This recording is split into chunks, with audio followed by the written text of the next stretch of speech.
Company बनाने की विभिन्न स्टेजेस बेटे, formation of company various stages. Supriya, सबसे पहली चीज है बेटे प्रमोशन, प्रवर्तन। क्या होता है बेटे प्रवर्तन, क्या होता है प्रमोशन? जो आप समझ रहे हो बेटे वो वाला प्रमोशन तो बिल्कुल भी नहीं है। हाँ, प्रमोशन का मतलब क्या क्या लगता है बेटे आपको? कंपनी को फॉर्म करना अग्रिम क्या एक सिंपल चीज होती है? नहीं, कंपनी फॉर्म करना बेटे अपने आप में एक बहुत बड़ा टास्क है, बहुत टफ टास्क है। तो उसको करने से पहले बहुत सारी आपको चीजें करनी होती है। जैसे कोई बिजनेस अगर शुरू करना है, तो बिजनेस शुरू करना है तो उसके लिए आपको पहले बिल्डिंग खरीदनी पड़ेगी, बिल्डिंग खरीदनी पड़ेगी, उसके लिए कोई और भी बहुत सारी चीजें आपको करनी पड़ेगी। तो अभी कंपनी एग्जिस्टेंस में आई नहीं है अग्रिम, कंपनी बनी नहीं है बेटे। कंपनी को अस्तित्व में लाने के लिए जो भी एक्टिविटीज करी जाती हैं उसको बोलते हैं प्रमोशन, प्रवर्तन। ये प्रमोशन वो वाला प्रमोशन बिल्कुल भी नहीं है जो आप सोचते हो कि पैम्पलेट से हो रहा है या इन सब चीजों से हो रहा है, डिस्ट्रीब्यूशन कर रहे हैं, नहीं। ये प्रमोशन का मतलब क्या है बेटे? कंपनी को एग्जिस्टेंस में लाने के लिए की जाने वाली एक्टिविटीज। समझ आ रहे बेटे आपको?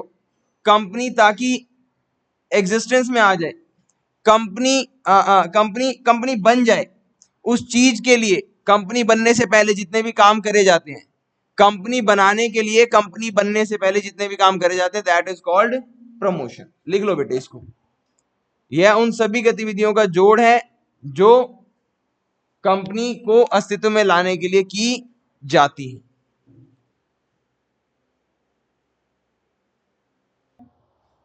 वो सारी एक्टिविटीज जो कंपनी को एग्जिस्टेंस में लाने के लिए की जाती हैं उसको क्या बोलते हैं बेटे? हम प्रमोशन। आगे लिखिएगा बेटे, प्रमोटर्स। अभी प्रमोटर प्रवर्तक कौन होते हैं? जो प्रमोशन करते हैं। प्रमोशन का मतलब मैंने फिर आपको बताया, जो कंपनी बनने के लिए जो भी जरूरी एक्टिविटीज हैं उन एक्टिविटीज को हम कहते हैं प्रमोशन, और जो उस एक्टिविटीज को परफॉर्म करते हैं that person is called promoter, प्रवर्तक। आज समझ आ रहा है बेटे? कंपनी सिर्फ ऐसे नहीं होता बेटे कि बस आज गए किसी प्रोफेशनल के पास और कंपनी बन गई। उसके लिए आपको बहुत सारी चीजें बनानी पड़ती हैं। कहीं कंपनी का रजिस्टर्ड ऑफिस लेना पड़ता है, उसके लिए लॉयर्स हायर करने पड़ते हैं, उसके लिए सीएस हायर करने पड़ते हैं, बहुत सारी चीजें होती है। तो कंपनी बनने से पहले जो भी उसके बिहाफ पे काम कर रहा होता है पर्सन, उसको एग्जिस्टेंस में लाने के लिए उसको प्रमोटर बोलते हैं बेटे। समझ आ रहा है बेटे आपको? आगे देखेंगे बेटे, कल से लेट नहीं होंगे, खुशी है ना बेटे?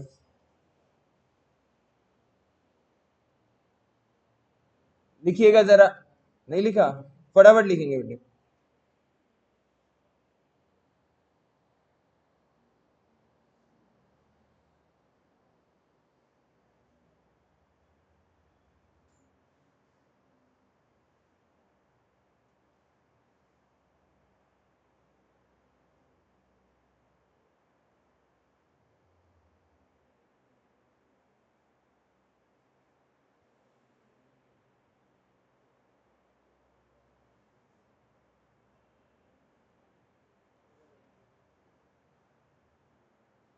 डन?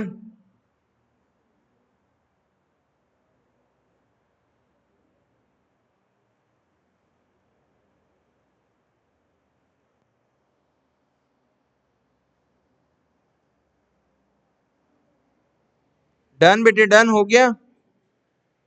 हटा दूं? आगे लिखिएगा बेटे। अब स्टेजेस ऑफ प्रमोशन बेटे, कंपनी मैंने आपको बताया कि प्रमोशन क्या होता है। अब कंपनी से बनने के पहले की एक्टिविटीज को हम प्रमोशन बोलते हैं। तो कंपनी बनने से पहले क्या क्या काम होता है, क्या क्या एक्टिविटीज होती है बेटे? तो सुनिएगा अग्रिम। सबसे पहला काम क्या होता है बेटे? Discovery of a new idea. सबसे पहले आप कंपनी जब बनाने की सोचते हो बेटे, तो आपके माइंड में आता है एक आइडिया, एक आइडिया जो बदल दे आपकी दुनिया। समझ आ रहा है बेटे? तो एक ऐसा आइडिया जो बदल दे आपकी दुनिया, एक ऐसा आइडिया आपके माइंड में आता है। नहीं आता बेटे तो आप खोजने की कोशिश करते हो। तो नया एक विचार क्या करते हो आशीष आप बच्चे, खोजने की कोशिश करते हो कि किस चीज को लेकर कंपनी बनाई जाएगी, ऐसी क्या कमी है मार्केट में जिस चीज को मैं कंपनी बना के क्या कर सकता हूं सैफ, पूरा कर सकता हूं, क्या है ऐसी कमी मार्केट में, तो वो चीज आप करते हो। फिर डिटेल्ड इन्वेस्टिगेशन, आप उसके बारे में डिटेल्ड इन्वेस्टिगेशन करते हो। मैंने पता करा कि भूतों वाली गली में लेट सपोज कोई जो अच्छा कैफेटेरिया नहीं है, एक डिसेंट कैफेटेरिया नहीं है जहां लोग बैठ के आराम से कॉफी वगैरह पी सके। हालांकि ये जगह भी ऐसी नहीं है, स्टिल मेरे माइंड में आ गया, चलेगा तो नहीं आ कैफेटेरिया, स्टिल मेरे माइंड में आ गई कैफेटेरिया यहाँ होना चाहिए। गलत आइडिया लेकिन स्टिल आ गया। तो मैंने एक आइडिया सोचा कि नहीं है तो राधे राधे, कल से टाइम से कोशिश करेंगे, ठीक है। कोई बात यार, आप अब मैं क्या इसमें कुछ बोल नहीं सकता ना, एक्चुअली दूर से आते हो तो उसमें किसी दिन बस मिलती है किसी दिन नहीं भी मिलती है ना। मैं पास से आने में कभी कभी लेट हो जाता हूँ, लेकिन कल से ताला लगा देंगे, ठीक है, ताकि 2 4 5 मिनट खड़े रहेंगे बच्चे को भी जैसे ये तो आ सकते थे टाइम से। चले जी कोई बात नहीं। तो अभी ना एक कैफेटेरिया खोलने का आइडिया है बेटे भूत वाली गली में। अब उस पर डिटेल्ड इन्वेस्टिगेशन करेंगे कि क्या क्या रॉ मटेरियल लगेगा, क्या क्या उसकी कॉस्ट होगी, शॉप कहाँ पे है, शॉप का एरिया कितना बड़ा है, उसमें कितने लोग रखने पड़ेंगे। इसको बोलते हैं बेटे एक बिजनेस प्लान। तो सबसे पहला स्टेप क्या था कंपनी बनाने में अभिनव, discovery of new idea. Company बनाने में सबसे पहला स्टेप था डिस्कवरी ऑफ न्यू आइडिया। नया आइडिया आएगा, उसके बाद उसकी क्या करेंगे बेटे, डिटेल्ड इन्वेस्टिगेशन। आप पूरा डिटेल में सर्च करोगे क्या हो सकता है, कैसे हो सकता है। उसके बाद असेंबलिंग डिफरेंट फैक्टर्स, लिखिएगा जरा हिंदी में क्या लिखा है बेटे इसका, विभिन्न साधनों का एकत्रीकरण, अलग अलग साधनों को लाया जाएगा। कंपनी फॉर्म कर रहे हैं बेटे, आपने बना लिया मेगा बिजनेस प्लान की इतने लोग लगेंगे, तो अब क्या करेंगे अभिनव, अब हम उन सब लोगों को क्या करेंगे बेटे, अपॉइंट करने की कोशिश करेंगे। हम इंटरव्यूज खोलेंगे, इंटरव्यू सेशंस रखेंगे कि इतने लोगों के लिए इंटरव्यू है, आइए और आज ही योजना का लाभ उठाइए, योजना से जुड़िए, एक्स वाई जी सब कुछ। तो इस तरीके से जब हम करेंगे तो उसको बोलेंगे कि हमने अलग अलग फैक्टर्स को क्या कर लिया, असेंबल कर दिया। आगे बेटे फाइनेंसिंग द प्रोपोजिशन, फिर हम उसके लिए पैसा जुटाएंगे बेटे। लास्ट में क्या करेंगे बेटे, हम उसके लिए पैसा या तो अपने जेब से पैसा लगाएंगे और या फिर क्या करेंगे बेटे, फैमिलीज फ्रेंड्स इन सब से पैसा उठाएंगे, और या फिर हम कहाँ जाएंगे बेटे, जैसे शार्क टैंक जैसे लोग होते हैं ना, बैंक लोन, या जो लोग हमारे बिजनेस में पैसा लगाने को इंटरेस्टेड है, राधे राधे बेटे, उन लोगों के पास क्या करेंगे बेटे, हम जाएं। समझ आ गया बेटे आपको। एक बार फिर बेटे मन में पढ़िएगा जरा, ये पेपर में काफी पूछता है बेटे। स्टेजेस ऑफ प्रमोशन, प्रमोशन मतलब मेघांश मैंने आपको बताया कि अभिनव कंपनी बनने से पहले के जो काम होते हैं, अभी कंपनी बनी नहीं है, कंपनी बनने से पहले के सारे काम प्रमोशन प्रवर्तन कहलाते हैं।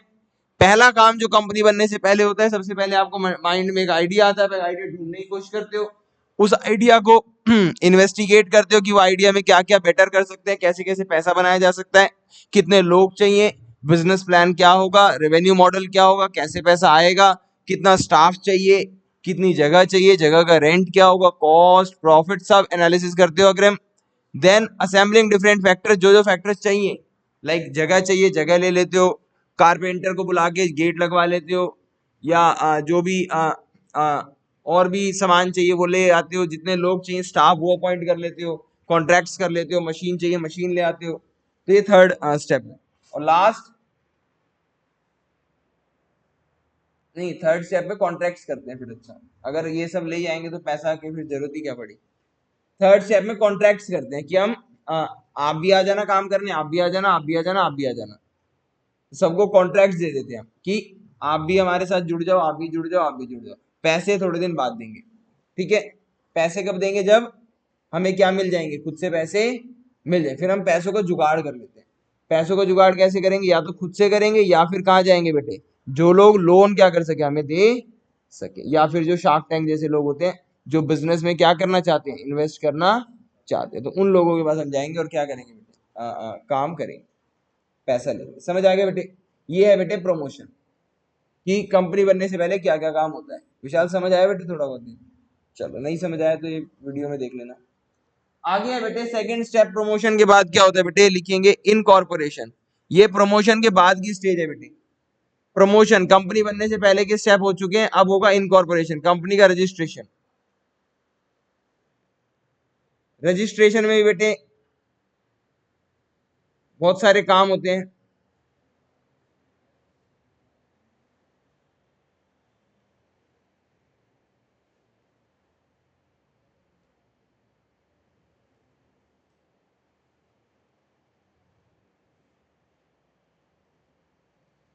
लिखिएगा बेटे फटाफट से, रजिस्ट्रेशन में क्या क्या काम होते हैं, छोटा सा चैप्टर खत्म होने वाला है। सबसे पहले क्या काम होते हैं बेटे? अच्छा बेटे एक मिनट, कंपनी रजिस्ट्रेशन के में जा चुकी है, यानी कंपनी प्रमोशन से आगे बढ़ चुकी है, रजिस्ट्रेशन में जा रही है, प्रवर्तन से आगे बढ़ के रजिस्ट्रेशन की ओर ये बढ़ रही है बेटे। रजिस्ट्रेशन को हिंदी में बोलते हैं रजिस्ट्रेशन। प्रिलिमिनरी एक्टिविटीज, अब ये प्रिलिमिनरी एक्टिविटीज क्या होती है? प्रिलिमिनरी एक्टिविटीज है बेटे, कंपनी रजिस्ट्रेशन शुरू कर चुके हैं हम, लेकिन अभी कंपनी का रजिस्ट्रेशन क्या नहीं हुआ, कंप्लीट नहीं हुआ। ध्यान से सुनिएगा बेटे, कंपनी रजिस्ट्रेशन शुरू ही नहीं हुआ, उससे पहले की एक्टिविटी कहलाएगी प्रमोशन, प्रवर्तन। रजिस्ट्रेशन शुरू हो चुका है लेकिन रजिस्ट्रेशन क्या नहीं हुआ, कंप्लीट। रजिस्ट्रेशन को कंप्लीट करने के लिए बहुत सारी क्या चाहिए बेटे, बहुत सारे काम करने पड़ेंगे। रजिस्ट्रेशन शुरू होने से लेकर रजिस्ट्रेशन खत्म होने के बीच की एक्टिविटी कहलाएंगी बेटे प्रिलिमिनरी एक्टिविटी, हिंदी में बोलते हैं इन्हें प्रारंभिक क्रियाएं। समझ आ रहा है बेटे आपको? पढ़िएगा जरा पहले, before approaching the registrar for incorporation, यानी रजिस्ट्रेशन अपनी तरफ से हम वो कर रहे हैं, लेकिन जो रजिस्ट्रेशन के लिए जो चीजें चाहिए शुरू होने के बाद और अंत होने से पहले जो बीच में चीजें चाहिए, वो चीजें भी तो हम जुटाएंगे ना, तो उन चीजों को जुटाने के प्रोसेस को हम बोलते हैं प्रिलिमिनरी एक्टिविटी, प्रारंभिक क्रियाएं। क्या क्या होते हैं उसमें आप चेक करिए। सबसे पहले रजिस्टर्ड ऑफिस, हम जा तो रहे हैं रजिस्ट्रार के पास कंपनी रजिस्टर कराने, कि हमारे नाम को आप लिख दो कि ये कंपनी बन चुकी है और इससे अब से क्या लगेगा, कंपनी एक्ट लगेगा। जो भी झगड़े होंगे हम कंपनी लॉ के कानून के हिसाब से सुलझाना चाहते हैं, हम अपने बिजनेस को एज ए कंपनी रजिस्टर कराना चाहते हैं, तो एक अथॉरिटी होती है जिसे बोलते हैं रजिस्ट्रार ऑफ कंपनी। क्या बोलते हैं दिया, रजिस्ट्रार ऑफ वही क्या करता है बेटे, किसी भी कंपनी को रजिस्टर करता है। आप रजिस्ट्रार ऑफ कंपनी के पास चले गए हो और उसको आपने एक क्या बोलते हैं गुहार लगाई है, खुशी गुहार क्या लगाई है कि आप मेरी कंपनी को क्या कर दो, रजिस्टर कर दो। उसने कहा आप मुझे बताओ आपकी कंपनी का रजिस्टर्ड ऑफिस कहाँ है, तो गड़बड़ हो जाएगी नहीं हो जाएगी अगर नहीं पता होगा तो। रजिस्टर्ड ऑफिस मतलब आपकी कंपनी के जो सारे काम होंगे वो कहाँ से होंगे, ऑफिस कहाँ है आपकी कंपनी का। तो इसी वजह से जब हम रजिस्ट्रेशन के पास रजिस्ट्रार के पास जा रहे होते हैं तो उससे पहले ये सारे डॉक्यूमेंट्स पक्के करके जाते हैं। क्या क्या, अपना रजिस्टर्ड ऑफिस डिसाइड करके जाते हैं, कंपनी का नेम क्या रखना है ये भी क्या करके जाते हैं बेटे, डिसाइड करके जाते हैं कि कंपनी का नाम ये रखना है। अच्छा, आपने सोचा कंपनी का नाम मैं रखूंगा रिलायंस, क्या आप रख सकते हो? नहीं, क्योंकि ये तो मिलता जुलता नाम है, तो आप मिलता जुलता नाम नहीं, आपको नया सोचना होगा। समझ आ रहा है बेटे आपको? हाँ। अच्छा, क्या ऐसे रख सकते हो, जैसे आप गांव में गए होगे ना बेटे, तो आपने वहां पे देखा होगा किट कैट का मिलता है चिट चैट, सुना है आपने? किट कैट, यहाँ पे तो KIT KAT होती है, हमारे गांव में किट कैट होती है CIT CAT। तो वो लाल कलर की होती है और बिल्कुल वैसी दिख रही होती है, लेकिन उसके अंदर अगर आप उसको खोल के खाओगे तो उसका टेस्ट क्या होता है, उतना अच्छा, बल्कि अच्छा छोड़ो खराब ही होता है। जैसे एक प्रिया गोल्ड की आती है चॉकलेट बहुत फेमस, क्या नाम है प्रिया गोल्ड की? प्रिया गोल्ड की चॉकलेट नहीं आती क्या? स्नैकर, स्नैकर नहीं खाई 5 रुपए की? तो 5 रुपए की जो स्नैकर है उसका भी नकली वर्जन आता है, स्निकर। वो इतना गंदा होता है वो खाने में। वेफर का बिस्किट होता है, लेकिन वेफर के ऊपर जो चॉकलेट होती है वो शायद वो यहीं कहीं बनता है, मंगोलपुरी, सुल्तानपुरी, इधर उधर। तो वो नकली सा वो है चॉकलेट। तो वो वैसा नाम भी आप नहीं रख सकते, स्नैकर का स्निकर। आप मान लो लेके चले गए और रजिस्ट्रार ने क्या कर दिया, रजिस्ट्रार ने नाम पहले ही वो कर दिया कि नहीं ये नाम आप नहीं रख सकते। तो आप पहले से ही नाम तैयार करके जाते हो, पहले से ही सर्च करके जाते हो कि मेरा नाम किसी कंपनी से क्या नहीं है, मिलता जुलता तो नहीं है। समझ आ रहा है बेटे आपको?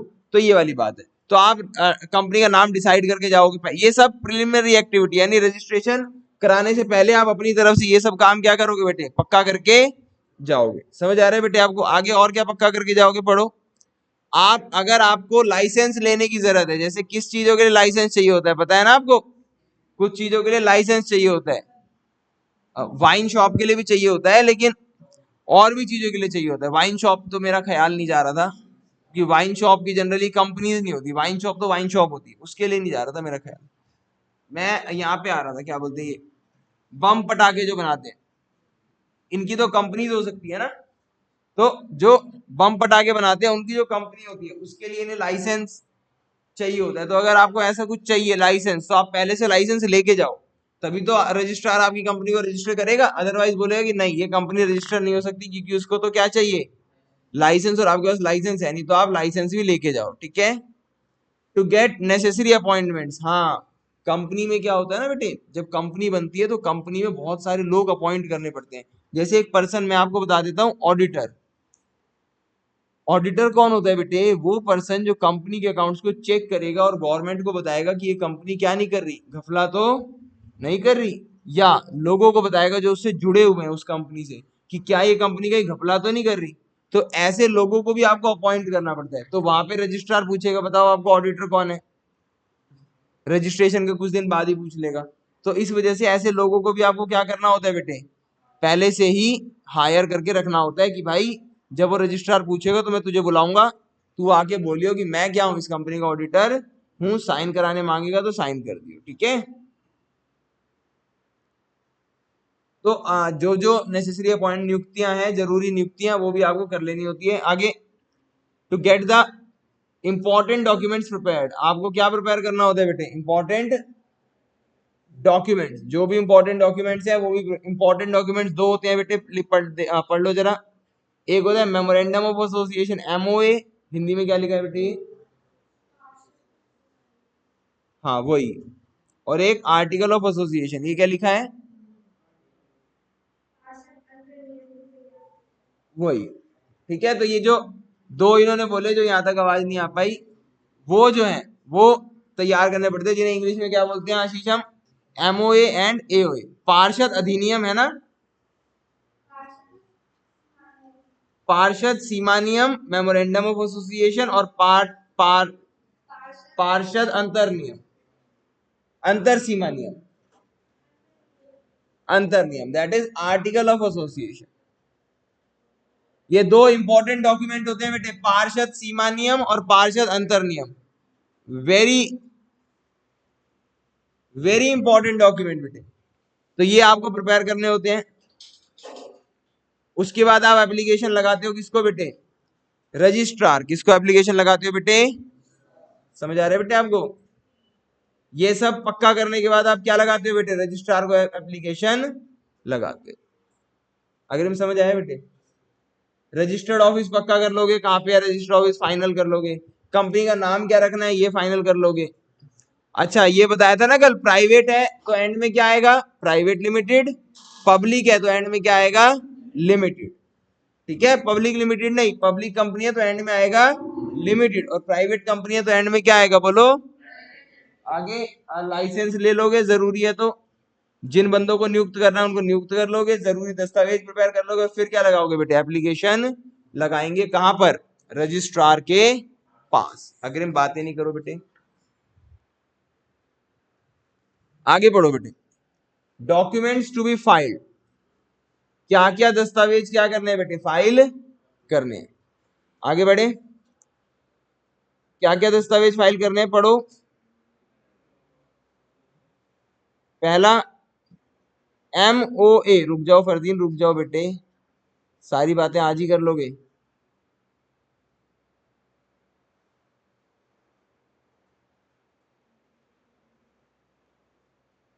बच्चे ऐसी कौन सी बातें कर लेते हैं जो खत्म ही नहीं होती।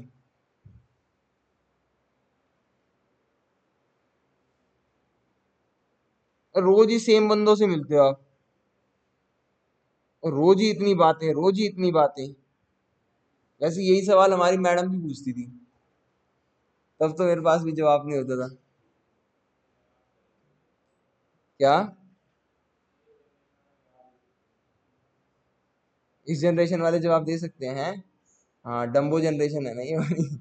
ऐसे बेकार सवालों के जवाब रहते हैं।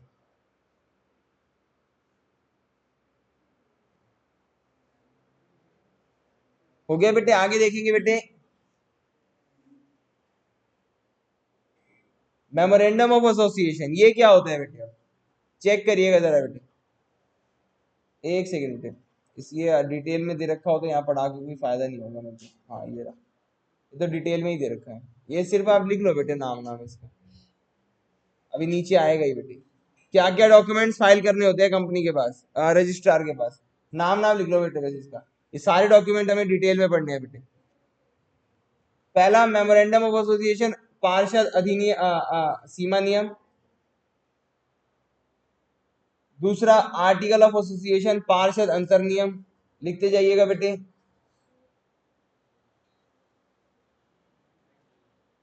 ब्रैकेट में लिख लो बेटे, ये आर्टिकल ऑफ एसोसिएशन, पार्षद सीमा अंतर नियम के ब्रैकेट में लिख लो table F of company act. ये याद रहेगा बस आपको। एक्चुअली ना आर्टिकल ऑफ एसोसिएशन का फॉर्मेट जो है वो दे रखा है कंपनी एक्ट की टेबल F में। ये कंपनी एक्ट है, देखो आपके सामने, बियर एक्ट है ना, ये ऐसे का ऐसा पास हुआ है, कहाँ पे? पार्लियामेंट में। तो इसमें एक टेबल है, टेबल F, उसमें कंपनी के आर्टिकल्स कैसे होने चाहिए ये आपको बता रखा है।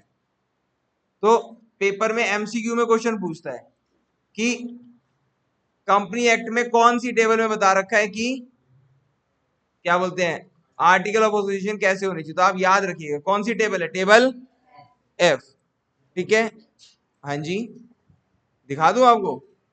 कुछ नहीं है, ऐसे ही लिखा हुआ है बस, आर्टिकल ऑफ एसोसिएशन ऐसे होने चाहिए।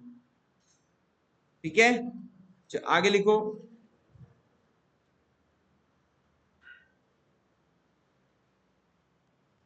इसी में पाएगा नोट।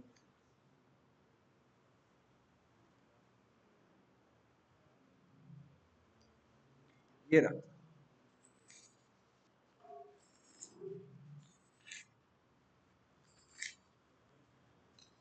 ये इस प्रकार से, ये आपको बहुत डिटेल, बड़े बड़े वर्ड दिख रहे होंगे, है ना? ये ऐसे डिटेल दी गई है कि क्या क्या कंपनीज की, क्या क्या कंपनी को प्रोविजन डालने चाहिए, क्या क्या नहीं डालने चाहिए, वो समझ गए? तो ये टेबल F है। तो ये टेबल F में क्या होता है, आर्टिकल ऑफ एसोसिएशन।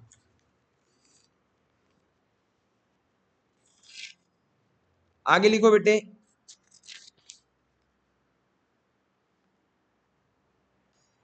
आगे लिखिएगा, और क्या जमा कराना होता है? Information of registered office. Registered office को बोलते हैं रजिस्टर्ड कार्यालय की सूचना। ब्रैकेट में लिख लेना with in 30 days of registration. Registration के 30 दिन के अंदर, जैसे कंपनी रजिस्टर हो गई तो उसके 30 दिन के अंदर अंदर बताना होता है कि आपका रजिस्ट्रेशन, रजिस्टर्ड ऑफिस कहाँ होगा। ये सब हम पढ़ रहे हैं कि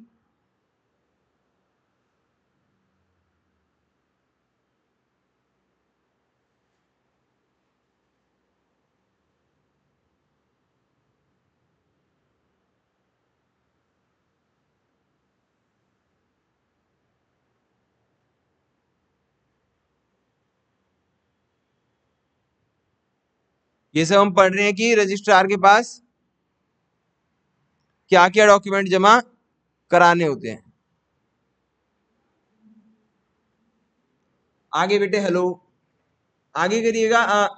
लिस्ट ऑफ डायरेक्टर्स। डायरेक्टर्स बताया था ना बेटे, निर्देशक जो कंपनी को चलाते हैं, जो क्या करते हैं बेटे, कंपनी को चलाते हैं, उनकी लिस्ट। अच्छा, कंपनी में जो पैसा लगाते हैं वो होते हैं कंपनी के शेयर होल्डर्स, और जो कंपनी को चलाते हैं वो कौन होते हैं बेटे? डायरेक्टर। समझ आ रहा है बेटे? Consent of directors. उसके बाद लिखित में हामी चाहिए होती है कि अब आपने शांतनु को अपनी कंपनी में डायरेक्टर बना लिया, तो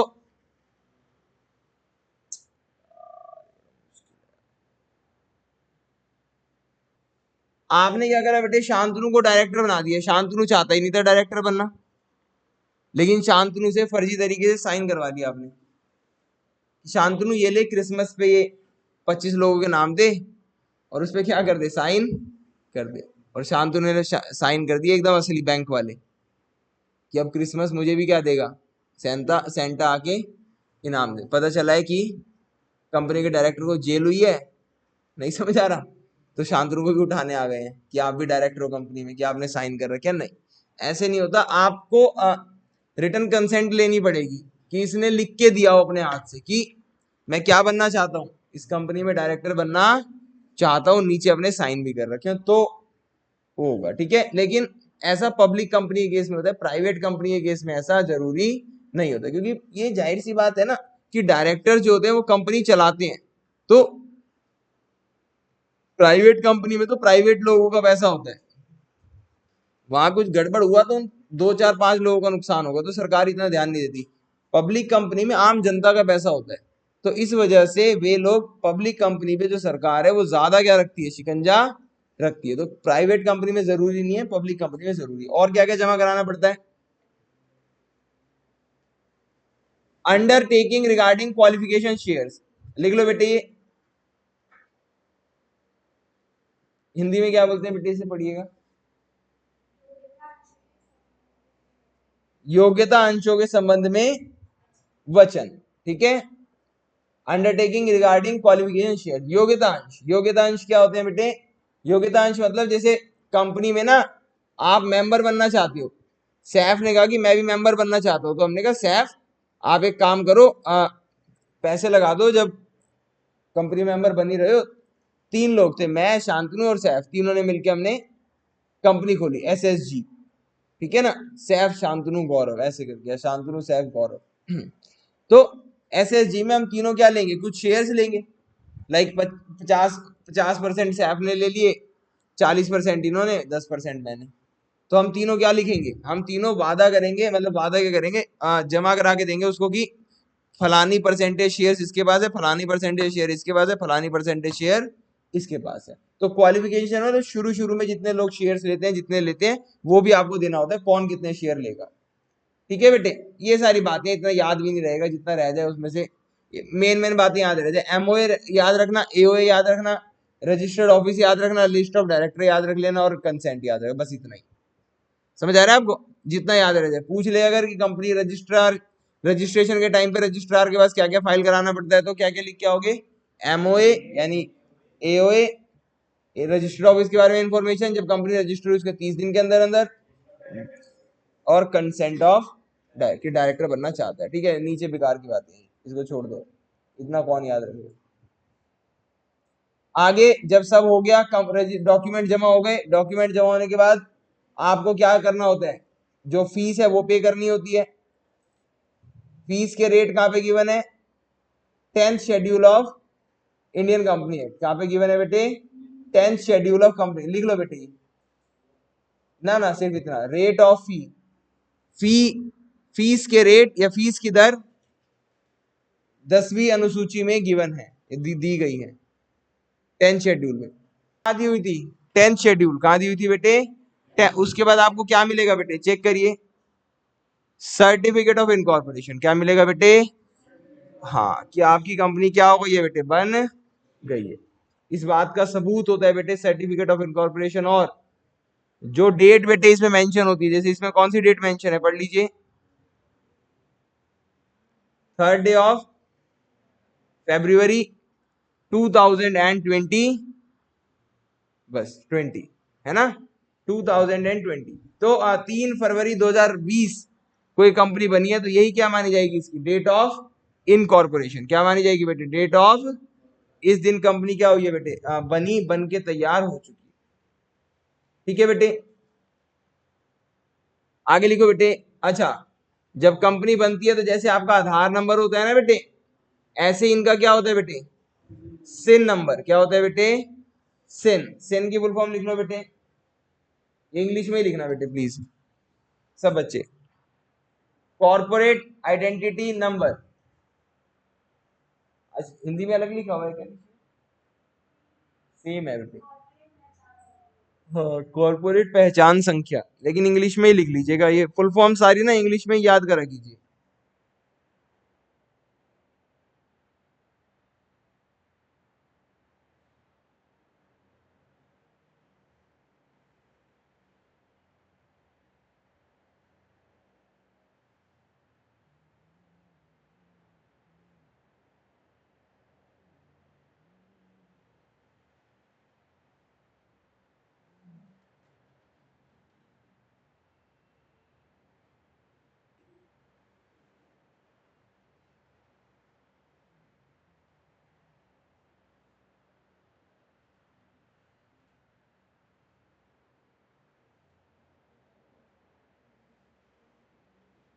आगे लिखिएगा बेटे, इफेक्ट्स ऑफ इनकॉर्पोरेशन। इनकॉर्पोरेशन को हिंदी में बोला गया है हाँ, समामेलन के प्रभाव। क्या होगा बेटे, लिखिएगा जरा। First, company becomes N incorporated identity. Company जो है बेटे वो रजिस्टर हो जाएगी। इनकॉर्पोरेशन हो गया तो मतलब कंपनी एक कंपनी रजिस्टर्ड हो गई। इनकॉर्पोरेटेड का मतलब हो गया कि एक तरीके से रजिस्टर्ड हो गई कंपनी, कि लॉ में अब कंपनी का एक अलग पहचान बन चुकी है।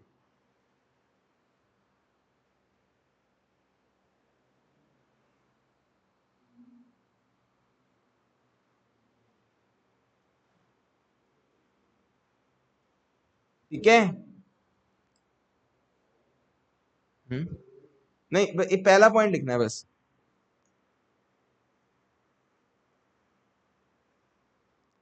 Company becomes N incorporated identity, Hindi में ये, और फिर यहां से and it's identity is considered separate from its member. बस इतना ही।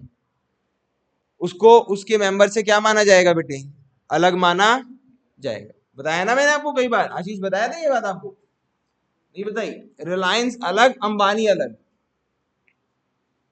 बिजनेस अलग, बिजनेसमैन अलग। अकाउंट्स ऐसा ही मानता है, लेकिन कंपनी के केस में लॉ भी ऐसा ही मानता है कि बिजनेस अलग है और बिजनेसमैन अलग। कंपनी के केस में कानून भी ऐसे ही मानता है। ठीक है। कानून जैसे पैन कार्ड आशीष का होगा, वैसा ही पैन कार्ड रिलायंस का भी होगा। समझ आ रहा है आशीष आपको? तो रिलायंस को एक प्रॉपर पर्सन माना गया, कंपनी को कानून एक प्रॉपर व्यक्ति मानता है, और उसकी जो पहचान है, अस्तित्व है, उसको उसके जो सदस्य हैं उनसे पृथक रखा जाता है। ठीक है, अलग रखा जाता है, कंसीडर्ड एज सेपरेट।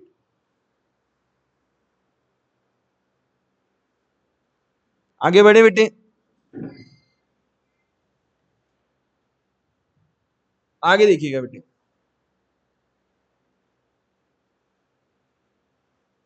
ये सब कुछ लिखने की जरूरत नहीं है, ये लिख लीजिए, मैं बताता हूँ। एक दिन मैंने आपको शेयर का वो सिखाया था, याद है आपको? थोड़ा सा शेयर का कॉन्सेप्ट बताया था आपको। हाँ हाँ हाँ हाँ, मैं बताता हूँ दोबारा।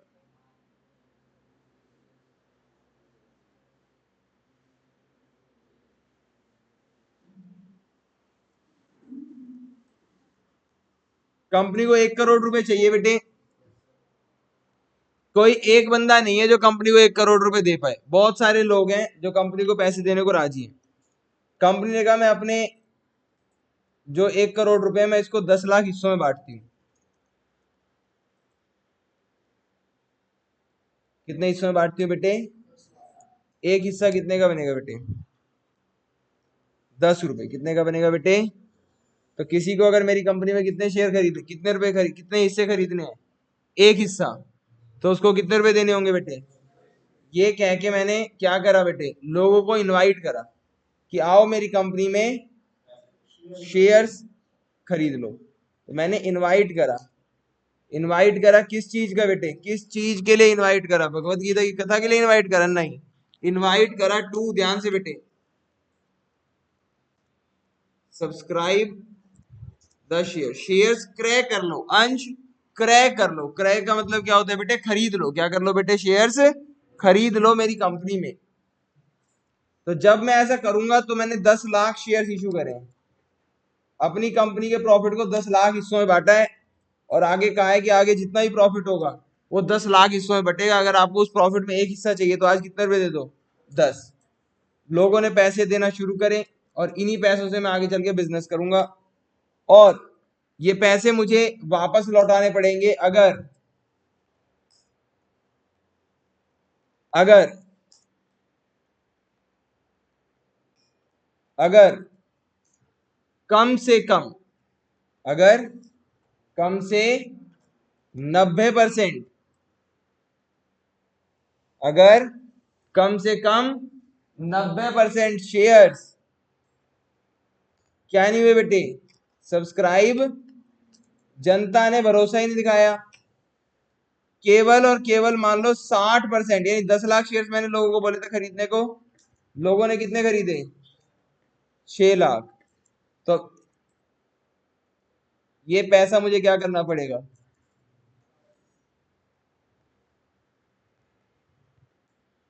कह रहे कम से कम कितने बिकने चाहिए? 90%। कितने बिकने चाहिए? समझ आ रहा है बेटे आपको? हाँ।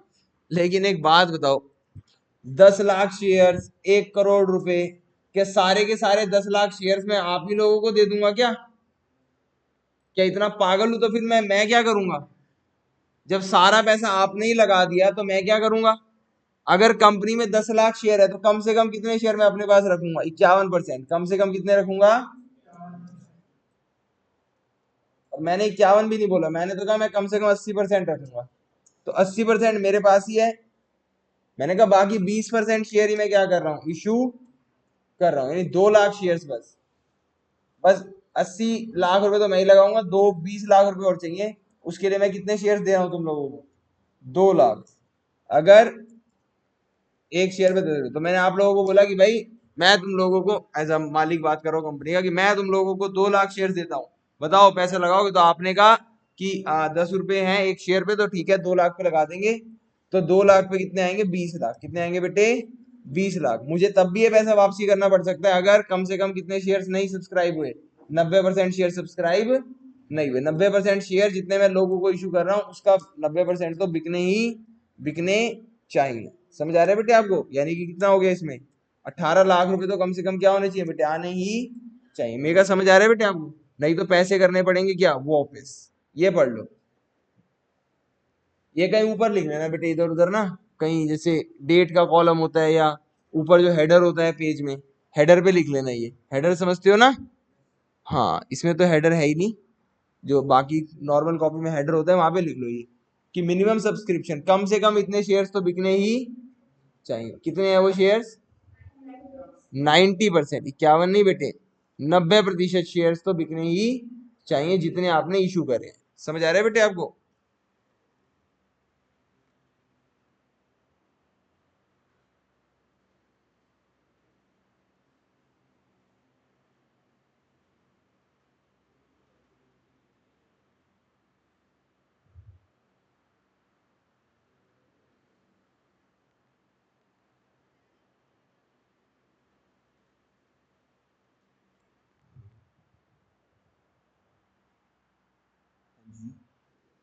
चले, 90% लिख लिया बेटे आपने?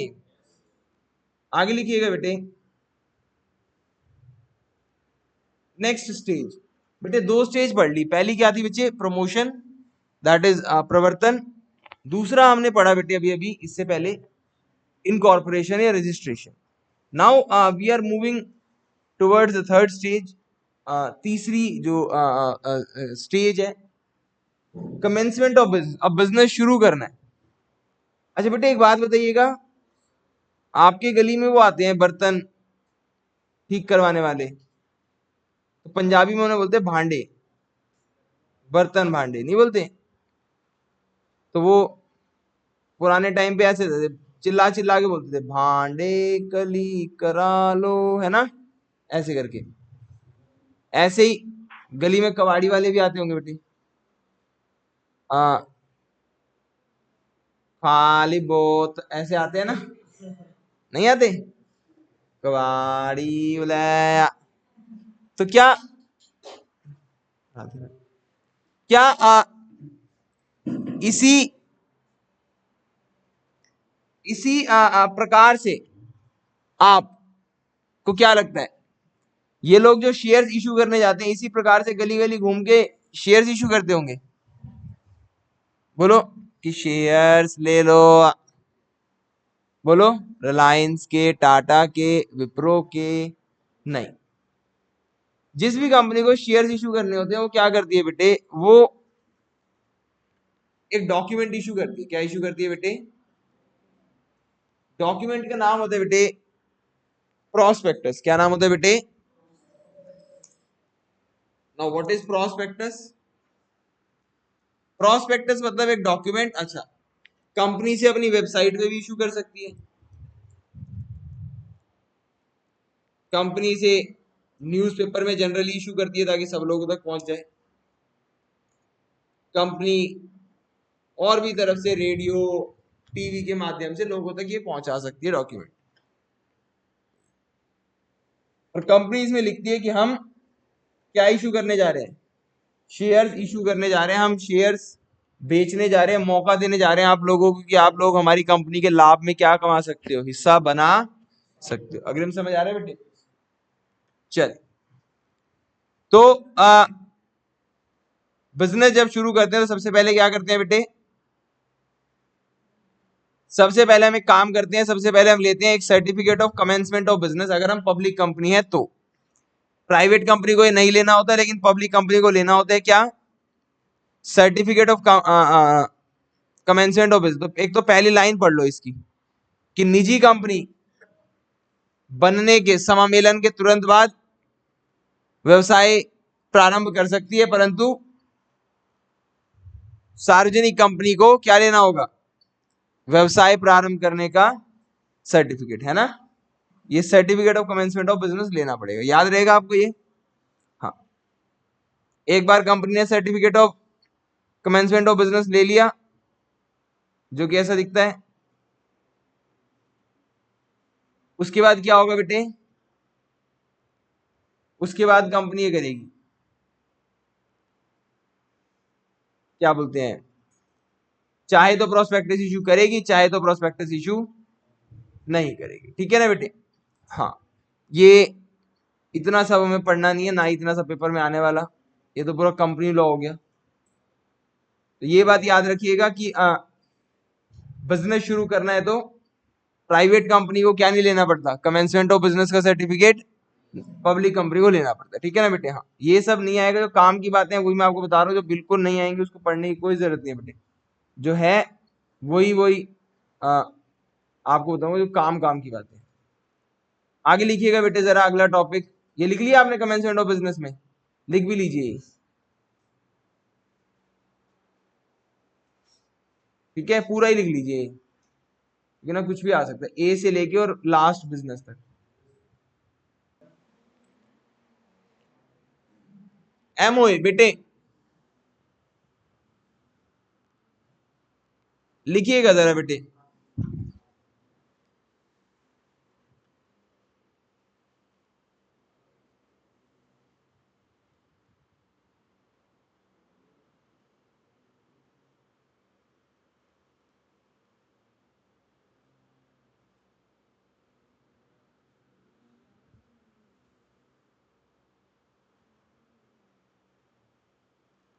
लिखिएगा बेटे, इसको लिख लीजिए, पहले लिख लीजिए आराम से जो जो मैं बोल रहा हूँ इस टॉपिक से रिलेटेड, फिर मैं एक ही बार समझा देता हूँ आपको फटाफट। देखो बेटे, एक चीज होती है बेटे अल्ट्रा वायरस। क्या होता है बेटे? ये ना बेटे लेटिन टर्म है, इंडिया की टर्म नहीं है, लेटिन, ये इंग्लिश लैंग्वेज की टर्म है। इसका मतलब होता है बियॉन्ड द पावर्स। अगर कोई company beyond the powers of MOA, यानी एमओए में वो काम नहीं लिखा हुआ और तब भी वो कंपनी वो काम कर देती है, तो वो काम जो होता है बेटे वो वॉइड हो जाता है, उसकी कोई मान्यता नहीं रहती।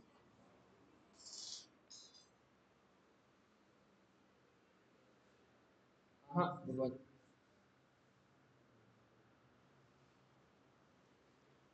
अल्ट्रा वायरस क्या होता है बेटे, मैंने आपको बताया कि अब मान लो जैसे ना दो ये हैं, क्या बोलते हैं,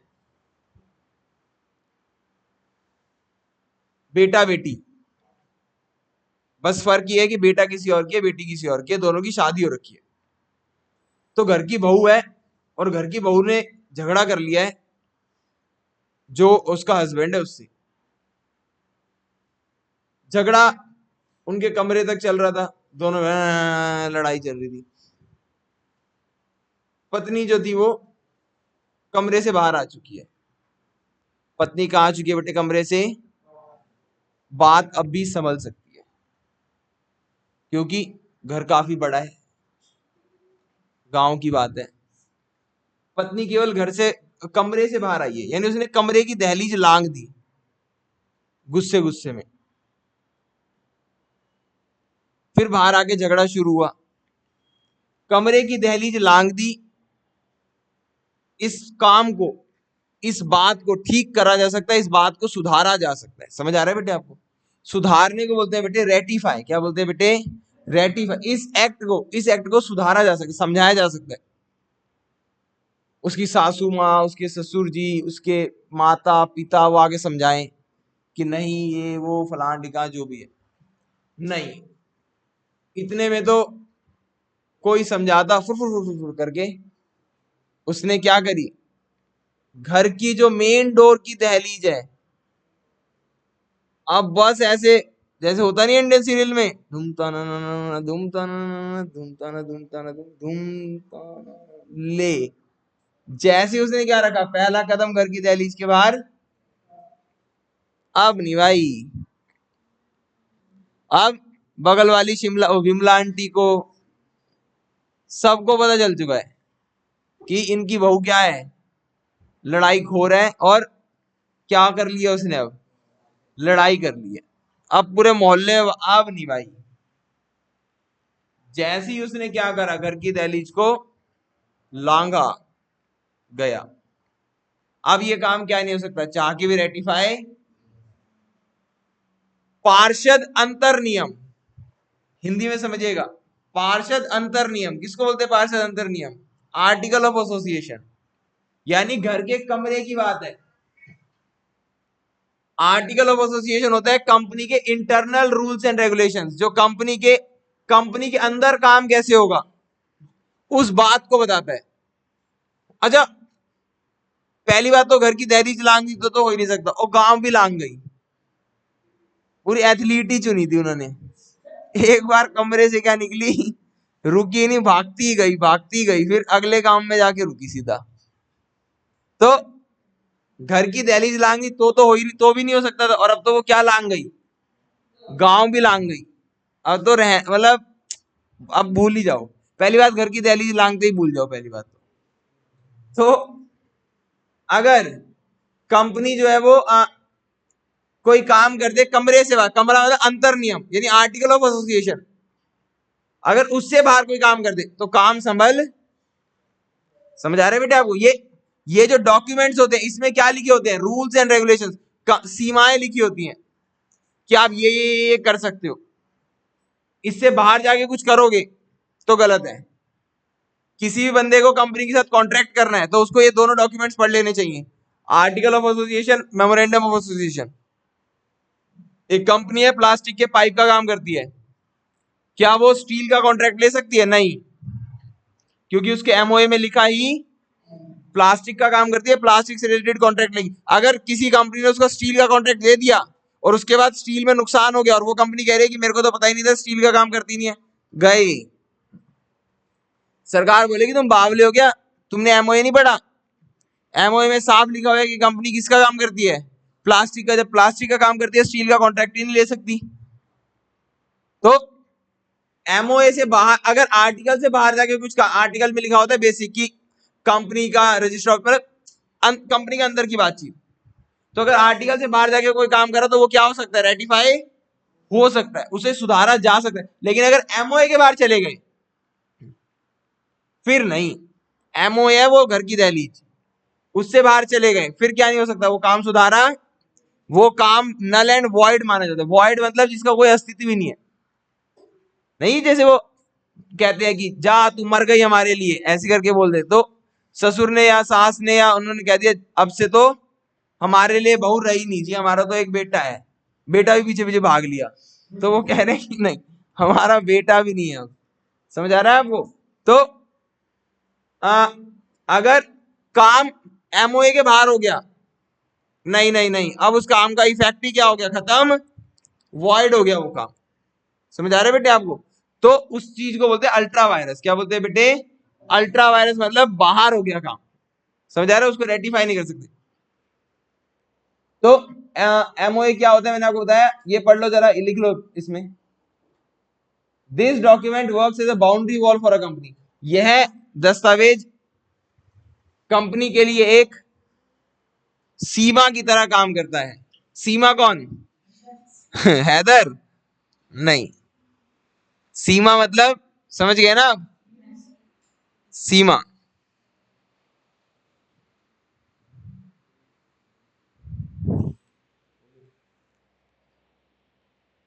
आगे बढ़ो, बस करने की कोशिश करते कैसे ना कैसे आगे।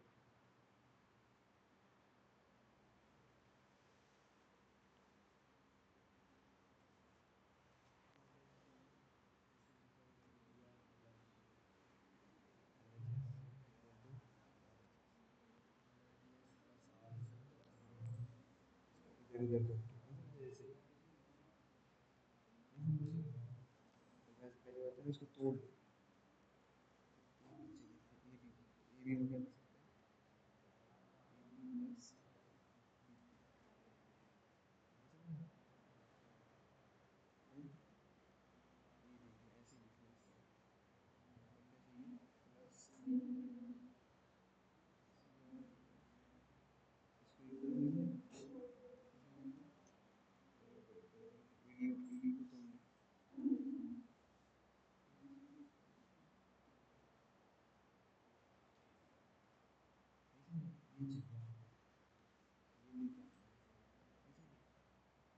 लेके आने की कोशिश कर, आता है तो होता है, नहीं आता तो होता है। लिख लिया? आगे लिखो, ये रहा इसी के नीचे, any act done beyond it is considered ultra vires. कोई भी कार्य यदि इसके विरुद्ध किया जाता है या इससे परे किया जाता है तो उसे अल्ट्रा वायरस माना जाएगा। लिखे ये सब, लिखा है आशीष आपके बुक में? मिल रहा है आपको? अरे वाह।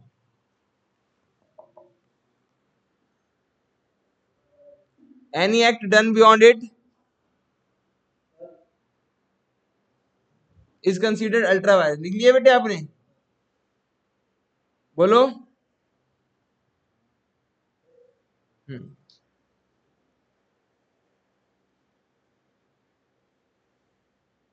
लास्ट लिख लो ये, इसी में ही लास्ट, ये बहुत इंपॉर्टेंट है बेटे ये document. If a person enter into a contract, बस हो गया खत्म, इसके बाद ये 10 मिनट की और बची है वैसे ही। आज तो लग रहा है 4 से भी पहले ही खत्म हो जाएगी क्लास।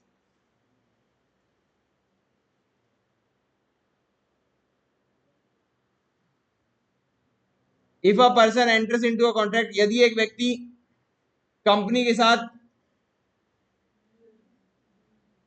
है बेटे ये है आपके, ये लिख लो बेटे, एमओए के बाहर अनुबंध करता है तो, है ना, उसके लिए कंपनी बाध्य नहीं होगी। If a person enters into a contract with a company which is outside, if a person enters into a contract with a company, यदि एक पर्सन कंपनी के साथ क्या कर रहा है बेटे, कॉन्ट्रैक्ट कर रहा है, और कॉन्ट्रैक्ट कैसा कर रहा है बेटे, जो कि आउटसाइड है, क्या है सैफ, किसके outside, the scope of MOA, नहीं दिख रहा क्या साहब? Then the scope of MOA दिख रहा है, पूछ रहा हूं, दिख रहा है? कहाँ पे लिखना है पता चल रहा है आपको? ये यहाँ से बेटे, यहाँ से कर्सर जहाँ पे है। If a person enters into a contract with a company which is outside the scope of memorandum, then company will not be bound by such a contract.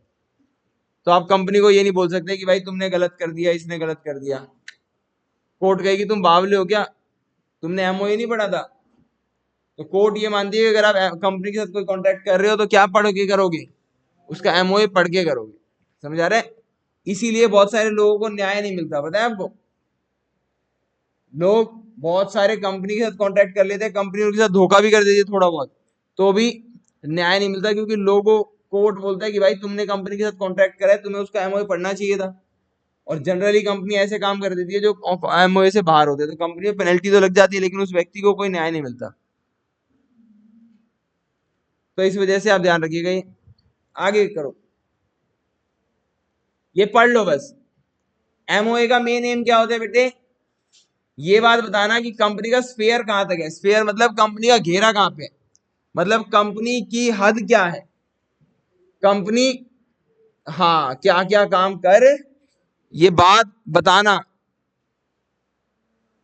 MOA का काम होता है। समझ आ रहा है बेटे आपको? कंपनी का स्फेयर क्या है, कंपनी किस हद तक जा सकती है, ये काम एमओए बताता है। ये लास्ट टॉपिक बेटे, इसके बाद छोटा सा टॉपिक, बिल्कुल छोटा सा एओए, और उससे भी छोटा प्रोस्पेक्टस, बिल्कुल छोटे छोटे हैं तो। ठीक है, ये सब कुछ हमें ज्यादा पढ़ना नहीं है, फिर चैप्टर हो जाएगा खत्म, तुरंत ही खत्म हो जाएंगे। तो ये लास्ट इंपॉर्टेंट है बेटे, ये आएगा बेटे पेपर में, इसमें से मेरे ख्याल से आना चाहिए। सब कुछ तो नहीं आएगा जो मैं बोले जा रहा हूँ, लेकिन ये इंपॉर्टेंट बहुत है, आएगा तो इन्हीं में से। देखिए जरा, clause of MOA, clauses of memorandum of association.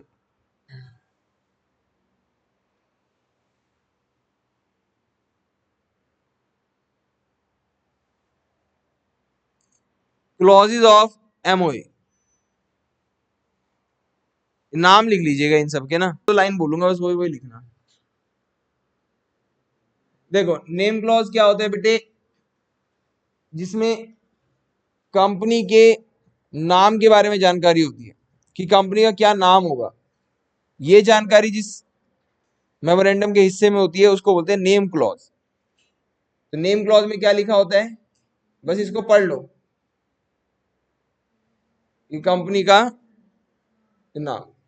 लेकिन कुछ चीजें हमें ध्यान रखनी है कंपनी के नाम के, उसमें वो क्या क्या है ये पढ़ लो। कंपनी कोई भी नाम चुन सकती है, उसको पूरी इजाजत है अपना नाम चुनने की, कंपनी जो चाहे वो नाम चुन सकती है।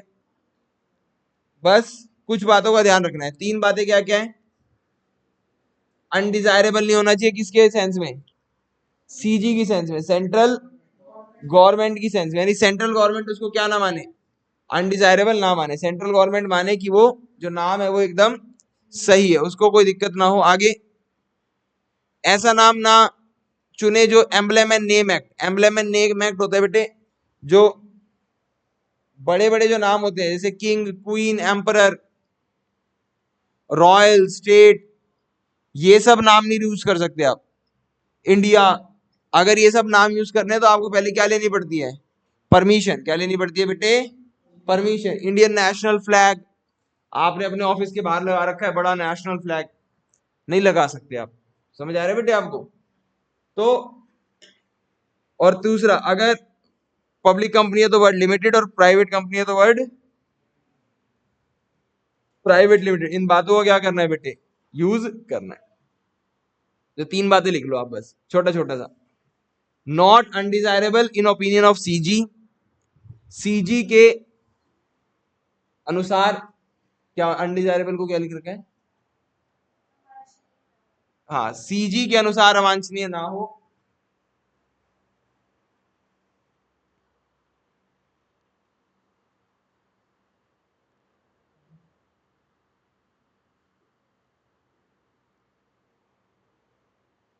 Not undesirable in opinion of CG, not prohibited under emblem and name act, पूरा मत लिखना है, एम्बलम एंड नेम एक्ट बस, not prohibited under emblem and name act, emblem तथा नाम एक्ट के अंदर प्रतिबंधित ना हो, छोटा छोटा सा, और limited and private limited use, या use private and use limited and private limited, limited तथा प्राइवेट लिमिटेड का यूज करें या उपयोग करें। ये तो बताया ना लिमिटेड किसके साथ यूज होता है, प्राइवेट लिमिटेड किसके साथ। तीन बातों का ध्यान रखना है जब हम क्या कर रहे हैं, नाम रख रहे हैं कंपनी का। ओके,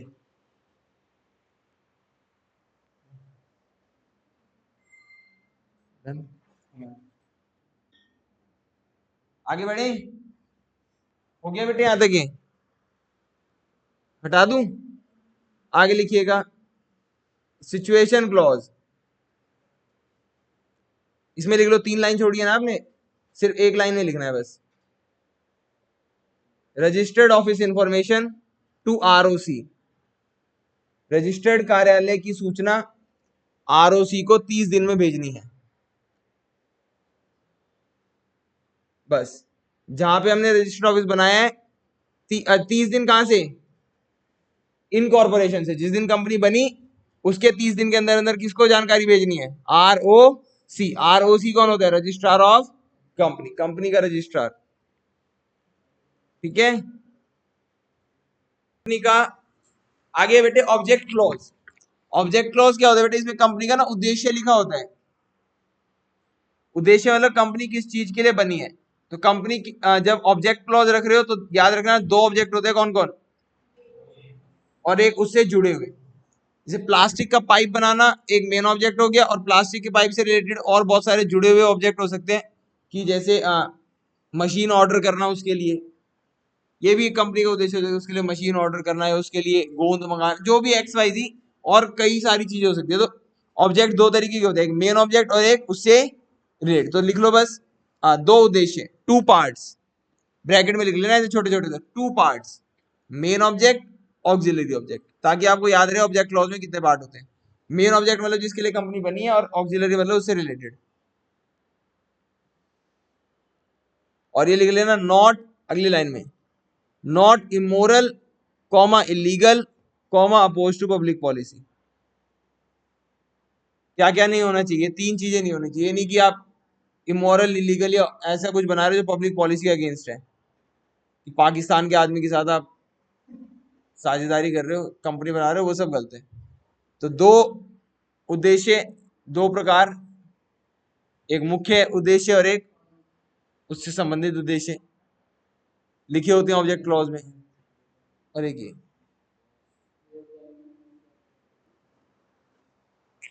आगे देखिएगा लायबिलिटी क्लॉज। लायबिलिटी क्लॉज का मतलब क्या होता है बेटे, लायबिलिटी अग्रिम, लायबिलिटी का मतलब होता है बेटे, क्या बोलते हैं ये, दायित्व, है ना। तो इसमें क्या होता है, इसमें लिखा होता है कि मेंबर्स की जो लायबिलिटी है वो लिमिटेड है, और किसको कितने रुपए देने हैं, मतलब कौन मेंबर कितने रुपए तक लायबल है, ठीक है। तो इसमें लिख लीजिए बेटे,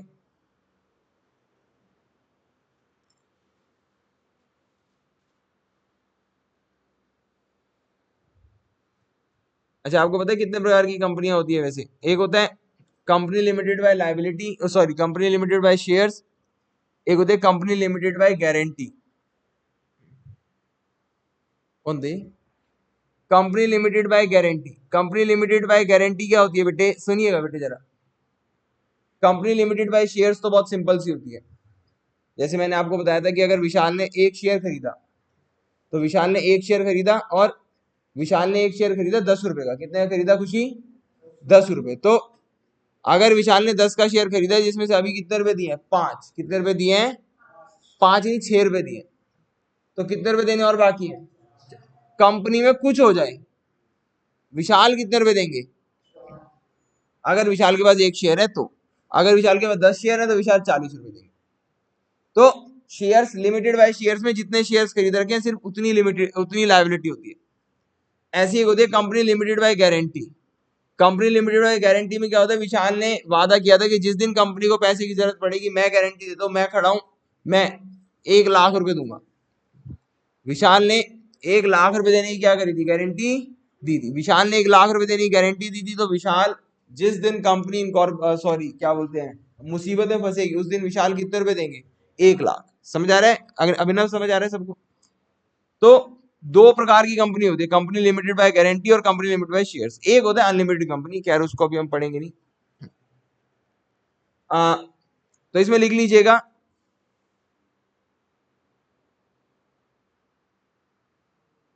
क्या बोलते हैं ये लाइबिलिटी क्लॉज में लिखिए जरा, इन केस ऑफ, छोटा छोटा सा, in case of guarantee, guarantee के केस में, ये मैं बता रहा हूं आपको कि मेंबर्स की लायबिलिटी कितनी होगी। तो इन केस ऑफ गारंटी, ऐसे कॉलन, कॉलन समझते हैं ना, 2 बिंदु, अमाउंट गारंटीड बाय मेंबर्स, सदस्य द्वारा गारंटीड अमाउंट कितनी होगी, मेंबर्स की लायबिलिटी। समझ आ रहा है ना बेटे आपको? हाँ, अगर गारंटी का केस है तो जितने की क्या दी है बेटे, गारंटी दी है, उतने रुपए। आगे लिखिए जरा,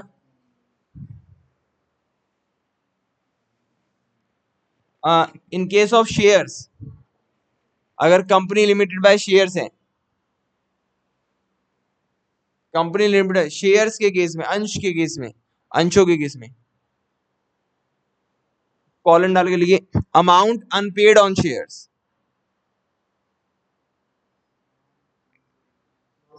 अनपेड ऑन शेयर्स, अंशों पर बकाया राशि। यानी अगर आपने गारंटी दी है तो जितने रुपए की गारंटी दी है बच्चे, उतने रुपए आपको देने पड़ेंगे, और अगर आपने शेयर्स खरीदे हैं तो फिर शेयर्स। समझ आ गया बेटे? एक ये कैपिटल क्लॉज होता है, इसमें कुछ लिखने की जरूरत नहीं है बेटे, कंपनी की कैपिटल लिखी होती है कि कंपनी कितने रुपए लगा रही है, और ये लिख लीजिएगा बेटे, नेम ऑफ एसोसिएशन क्लॉज में लिख लीजिएगा, name of person signing the MOA, MOA यानी पार्षद सीमा नियम को साइन या पार्षद नियम पर हस्ताक्षर करने वाले व्यक्तियों के नाम इसमें ये होते हैं। ठीक है,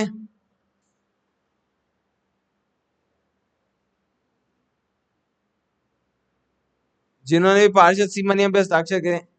एसोसिएशन क्लॉज में लिख लीजिएगा पर्सन साइनिंग द एमओए, किनके नाम होते हैं बेटे, जिन्होंने एमओए पे क्या करें बेटे, साइन करें। बस अंत में आ गए बेटे हम लगभग।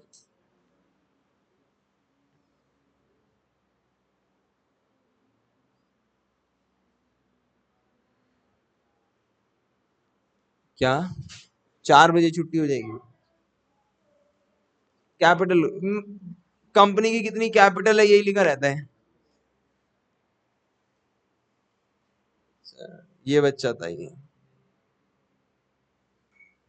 आगे बढ़े, जैसे कि हमने पहले भी डिस्कस करा कि एओए में क्या लिखा होता है, कंपनी के इंटरनल रूल्स एंड रेगुलेशंस, अभी भी डिस्कस करा और पहले भी यही इसमें लिखा होता है। समझ आ रहा है बेटे आपको?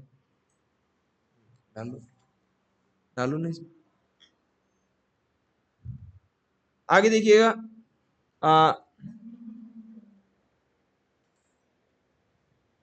एओए, इसमें लिखिए जरा, टेबल एफ लिख लिया ना हमने पूरा का पूरा।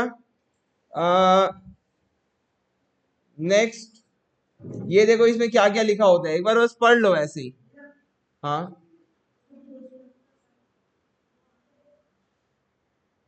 क्यों है? मैम वगैरह ने पढ़ाया नहीं है? मैम के पास तो 2 महीने थे सिलेबस खत्म कराने को, लेकिन ma'am chosen the hard way out है, मैम चोजन द 1 वीक। आता है बेटे, प्रोस्पेक्टस जरूर आएगा। लिख लीजिएगा बेटे, लिखिएगा नहीं सिर्फ पढ़िएगा बेटे। मेन मेन मतलब 2-4 ऐसे याद, कोई कुछ समझ आ जाए ना, 2-4 खुद ही जो आपको समझ आ जाए वही देख लो इसमें से। वोटिंग राइट ऑफ मेंबर्स ये समझ आ जाएगा आपको, powers of board of director ये समझ आ जाएगा, पावर ऑफ टेकिंग लोन कितना लोन ले सकते हैं ये समझ आ जाएगा, और जो आपको समझ आ जाए, mode of issue of shares, payment of commission, appointment of auditor, जो भी आपको समझ आ जाए वो इसमें से याद कर लीजिएगा, 2 4 5 की आर्टिकल में ये काम होते हैं, ऊपर ऊपर से पढ़ के चले जाइएगा, अगर आ गया आप पेपर में तो जो याद रह जाए वो लिखाइएगा। समझ आ रहा है बेटे आपको, ये थोड़ा सा इंपॉर्टेंट, तो मैं ऐसे तो हर चीज ही इंपॉर्टेंट होगी, ये बहुत इंपॉर्टेंट है, ये डिफरेंस बहुत इंपॉर्टेंट, बहुत ही ज्यादा इंपॉर्टेंट।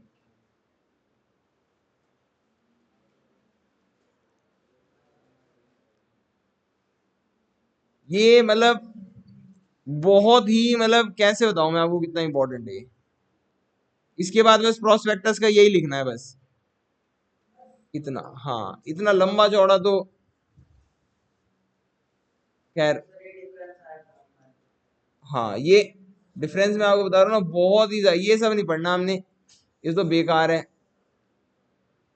इतना कुछ नहीं आएगा ये सब, पूरी कंपनी के बारे में जानकारी दे दी, लेकिन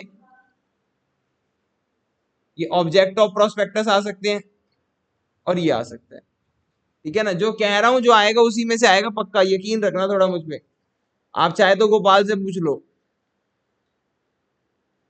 लिखो बेटे इसको, जो एमओए है वो कंपनी के उद्देश्य बताता है, और एओए जो है उस उद्देश्य तक पहुंचने के लिए जो रूल्स हैं वो बताता है।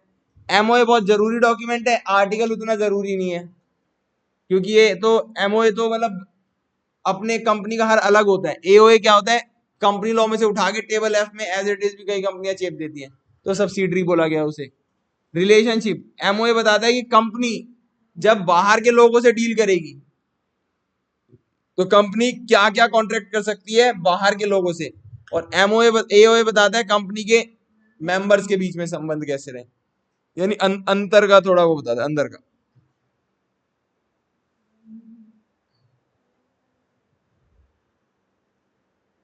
हम्म, ये 3 लिखना, चौथा मैं लिखवाऊंगा छोटा सा, बिल्कुल चौथा देखो कितना बड़ा है, मैं बिल्कुल छोटा करके लिखवा दूंगा चौथा आपको, 3 अपने हिसाब से लिख लो आप, छोटे छोटे से। वैलिडिटी, अभी बताया था ना मैंने आपको, अगर बहू घर से बाहर निकल गई फिर क्या नहीं हो सकता, अब काम, अब नहीं भाई, तो एमओ लिख लो, एक्ट बियॉन्ड, इसमें लिखना एक्ट बियॉन्ड दिस, ये act beyond MOA, not ratify, not ratifiable, ratify को हिंदी में क्या लिखा है बेटे, सुधार है ना, हम्म, हाँ, एमओए से बाहर क्या लिख है, पुष्टि दिखाइए,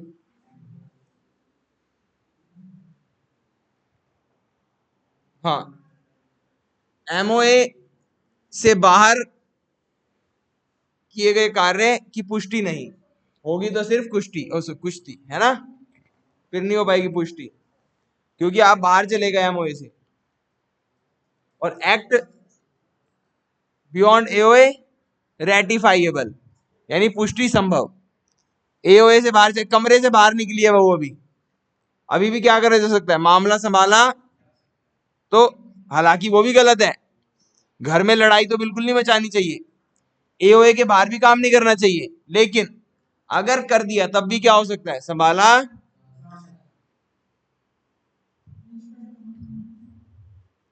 हाँ नेसेसिटी, ये जरूरी है जब कंपनी बन रहा हो, ये बाद में ही बनाया जा सकता है, समझ आ रहा है, नहीं भी बनाओगे तो मैंने बताया ना, टेबल एफ, चले तो ये लिख रहे हैं नेसेसरी, नॉट नेसेसरी,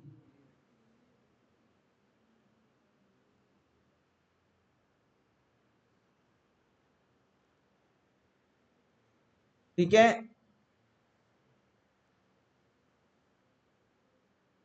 इसमें लिख लेना ऑल्ट्रेशन, मतलब इसमें जो बदलाव है, can not be easily altered, आसानी से बदलाव नहीं हो सकते, और इसमें क्या हो सकते हैं, आसानी से बदलाव हो सकते हैं, लिख लो फटाफट से, can not be easily altered, can be easily altered, फटाफट बेटे, सब कुछ भूल गए क्या भाई, सच में ही भूल गए क्या? क्या होती है साहब, बताओ बेटे, प्रोस्पेक्टस बताओ क्या होता है। सॉरी, हाँ तो बेटे तेज की कह दो साहब। आगे काफी सपोर्ट इकट्ठा कर लिया है पीछे आपने, नहीं आपके, आपके लिए पूरी जनता बोल रही है अब कि सैफ ये बोल रहा है, सैफ ये बोल रहा है, लेकिन सैफ कुछ बोल नहीं पा रहा है।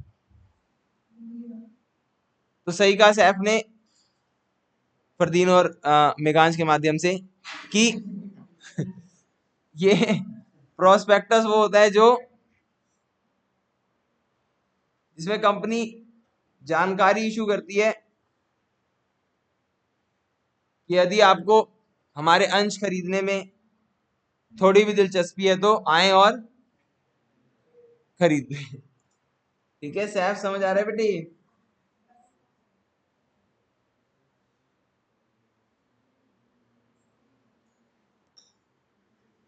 चले सो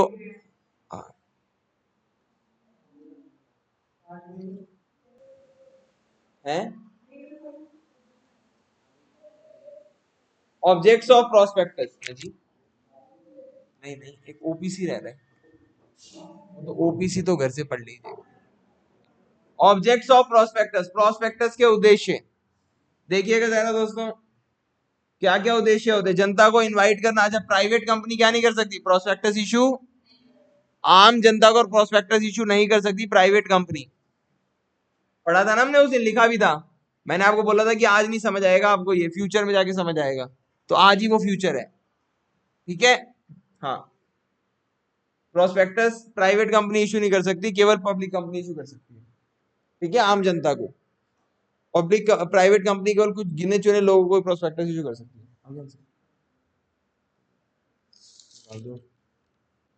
7+6 13, 7+8 शायद नहीं, 12वीं को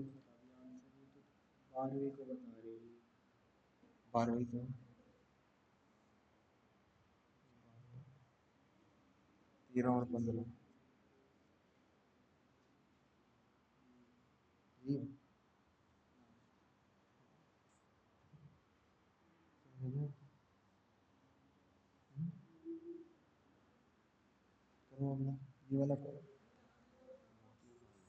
आगे बढ़े।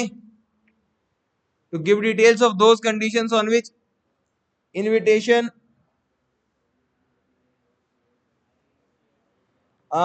to purchase shares and debentures is given to the public।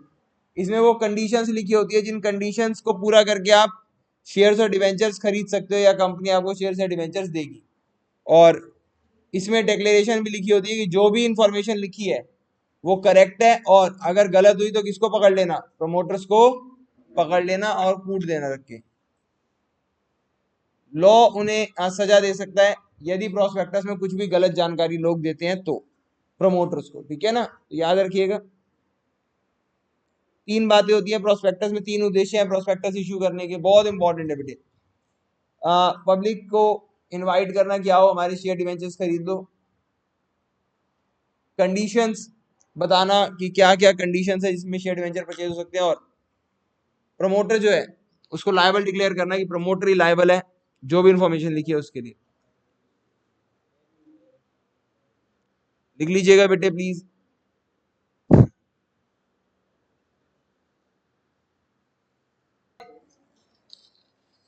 आप कौन सी बिजनेस ऑर्गेनाइजेशन की तरीका चुनोगे? बहुत सारे बिजनेस ऑर्गेनाइजेशन पढ़ के आ गए हैं ना, कोऑपरेटिव सोसाइटी और company, partnership, sole proprietorship, Hindu family. आप कौन सा तरीका चुनोगे, ये बात किन किन मुद्दों पे डिपेंड करेगी? तो किन किन मुद्दों पे डिपेंड करेगी? जनरल से मुद्दे हैं ये, कोई वो नहीं है। सबसे पहले कैपिटल रिक्वायरमेंट। आप देखोगे कि आप जो बिजनेस करना चाहते हो उसमें कितनी कैपिटल की रिक्वायरमेंट है। आप एक छोटी सी मोमोज की वो लगाना चाहते हो स्टॉल, क्या उसके लिए आप एक कंपनी इनकॉर्पोरेट कराओगे क्या? बट ऑब्वियस है, कितना पैसा चाहिए, कैपिटल रिक्वायरमेंट देखोगे, उसके बेस पे आप चुनोगे कि मुझे सोल प्रोप्राइटरशिप करनी है, पार्टनरशिप करनी है, कंपनी करनी है, वो वाली बात। लायबिलिटी ऑफ द ओनर्स, आप अपनी लायबिलिटी कितनी रखना चाहते हो, अनलिमिटेड रखना चाहते हो या लिमिटेड रखना चाहते हो, उस पर आप डिपेंड करके करोगे। फैसिलिटी इंफॉर्मेशन, कौन सा बिजनेस बनाने में आसान है और आपका बिजनेस उस फॉर्म में चल पाएगा या नहीं चल पाएगा, उस बेस पे आप देखोगे। कॉन्टिन्यूटी एंड स्टेबिलिटी, बिजनेस कब तक चलता रहेगा। ऐसा तो नहीं आप चाहते हो कि मैं खत्म मेरा बिजनेस खत्म। अगर ऐसा चाहते हो तो आप सोल प्रोप्राइटरशिप बनाओगे। आप चाहते हो नहीं अनंत काल तक मेरा बिजनेस चलता रहे, तो आप कंपनी बनाओगे। सोल प्रोप्राइटरशिप में, ओपीसी में बनाते हैं बेटे। सोल प्रोप्राइटरशिप में कौन नॉमिनी, मेरे ठेले का भी कौन नॉमिनी होगा क्या? नहीं। ट्यूशन में मैं नॉमिनी बना जाऊं, शांतनु को बना जाऊं छोटा भाई मान के, बताओ कल शांतनु यहाँ पे आके पढ़ाएगा तो आप पढ़ लोगे? मना कर रहे हैं, ऐसे हाँ ही बोल देते बेटे, कौन सा मैं बनाए तो नहीं पढ़ोगे, बट ऑब्वियस है ना ऐसे ही। मतलब सोल प्रोप्राइटरशिप में कोई नहीं बनाता ना। मैं बाल कटवाने जाता हूँ जिस नाई से, अगर वो नाई वहां पे ना हो तो फिर मैं नहीं कटवाता बाल। कोई दूसरा बंदा बैठा हो तो मैं कटवाता ही नहीं बाल। एक बार गलती करी थी मैंने बस, दूसरा बंदा था वो, उसने ऐसे क्लिप लगाई यहाँ से, क्लिप लगाई यहाँ से, वो है मैं कहता हूँ भाई सिंपल काट दे भाई बस, ताकि ऐसे ऐसे हो जाए, ममाज बॉय है ना, ऐसे काम बन जाए। और उसने भाई ऐसे कह रहा भैया एक नंबर के बाल काटूंगा आप देखो, और उसने जब काटे ना उसके वो बीच बीच में ऐसे ऐसे छोड़ दिए मुर्गे जैसे बाल। फिर फाइनली, और बड़े और क्या होता है ना, नाई के शीशे में ना उतना खराब लगता नहीं आदमी, लेकिन घर के शीशे में अगर वो शक्ल देख लो तब नहीं, तो बहुत मुश्किल हो गया था। तो सोल प्रोप्राइटरशिप में कौन नॉमिनी बनाता है यार? अब वो नाई अगर किसी को नॉमिनी बनाए भी तो